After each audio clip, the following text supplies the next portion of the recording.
मित्रों नमस्कार, लक्ष्य आईएएस के इस YouTube चैनल में आप सभी लोगों का स्वागत है। जैसा कि आपको पता है पीसीएस एग्जाम बहुत नज़दीक है और पीसीएस आईएएस आरओ बीओ के लिए हमारी एक ट्रिकी सीरीज चल रही है और ये रेगुलर अनवरत आपको मिलती रहेगी।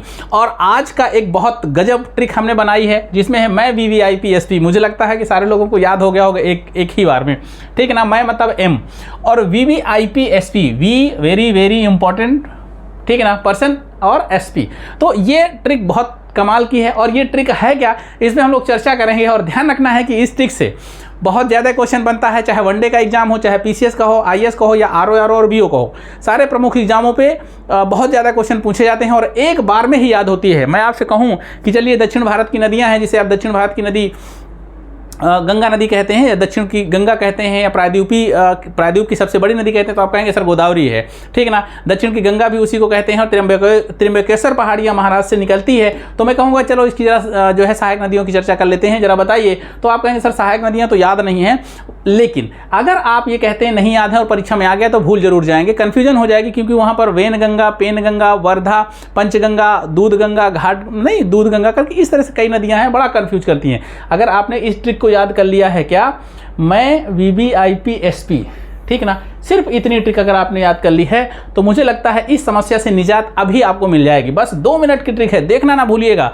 और अगर चैनल अच्छा लगे आपको सब्सक्राइब और लाइक जरूर करिएगा और इस तरह की ट्रिक हम आपको लगातार देते रहेंगे। और देखिएगा जरा इसका विस्तार क्या है, हम आपको विस्तार से बताते हैं इसको। ये पूरा का पूरा भारत है, आपको पता है कि यहाँ पर त्र्यंबकेश्वर की पहाड़ियाँ हैं, ठीक ना, यहाँ पर, और ये पड़ता है नासिक, ठीक है ना। नासिक महाराष्ट्र के पास में त्र्यंबकेश्वर है, त्र्यंबकेश्वर की पहाड़ियां हैं और यहीं से गोदावरी नदी कुछ इस तरह से निकल करके यहाँ पर आंध्र प्रदेश के तट पर ऐसे आकर के गिरती है, ठीक है ना। अब ध्यान रखना है ये ऐसे आती है और यहाँ गिरती है। छत्तीसगढ़ की एक नदी इधर से आने वाली सबसे बड़ी नदी है, फिर एक इधर से आने वाली वर्धा, इंद्रावती, इस तरह की कई नदियाँ इसमें जो है आकर के मिलती हैं।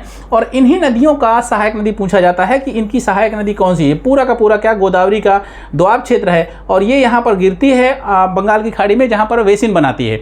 तो हम लोग आज देखेंगे कि त्र्यंबकेश्वर नासिक महाराष्ट्र से निकलकर जो दक्षिण की गंगा कही जाती है, दक्षिण की गंगा कही जाती है, और इसे प्रायद्वीपीय भारत की सबसे बड़ी नदी है। ये प्रायद्वीपीय भारत की सबसे लंबी नदी है।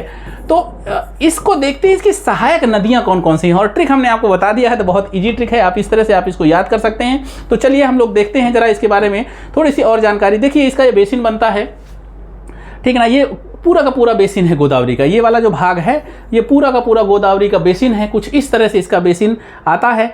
तो ये कई नदियाँ इसकी सहायक नदियाँ हैं और इन्हीं नदियों को आपको समझना है कि ये नदियाँ कौन कौन सी हैं और इन नदियों से आपको जो क्वेश्चन बनेगा वो कैसे बनेगा, जरा देख लीजिएगा। देखिए ये गोदावरी है, यहाँ पर पड़ता है त्र्यंबकेश्वर, ठीक है ना। ये वाला महाराष्ट्र का पार्ट है, गोदावरी निकलती है। एक यहाँ पर देखती है वर्धा आती है, वेनगंगा आती है, पंचगंगा आती है, और इधर जो है ये प्राणहिता आती है, ये इंद्रावती है, सबरी है, और इधर ये पड़ती है क्या, भीमा और मंजरी, ठीक है ना। मंजीरा है या मंजरा है। तो ये नदियां हैं और इन नदियों को याद करने के लिए सिर्फ एक सिंपल सी ट्रिक है, जरा इसको याद रख लीजिएगा, बहुत आसानी से याद हो जाएगा, जिसे आप कहते हैं मैं VVIP SP। अगर आपने ये याद रखा और बाद में कर दिया गोदावरी, तो मुझे लगता है ये आपको एकदम आसानी से याद हो जाएगा। और ज़रा देख लेते हैं कि माँ मतलब हो गया मंजरा, हमने अभी आपको बताया था ना, मंजरा या मंजीरा दोनों इसका नाम है। वा से हो गया वर्धा, फिर वा से हो गया वेनगंगा, फिर ये आई है, आई से हो गया इंद्रावती, ठीक है। फिर ये पी से हो गया पेनगंगा, ठीक ना। वेनगंगा भी है और पेनगंगा भी है। एस से हो गया सबरी नदी, और पी से हो गया प्राणहिता। अब इसको देखिए, अलग अलग पी का अलग अर्थ निकाल सकते हैं, ये पी का अलग अर्थ निकाल सकते हैं, वो आपके ऊपर है।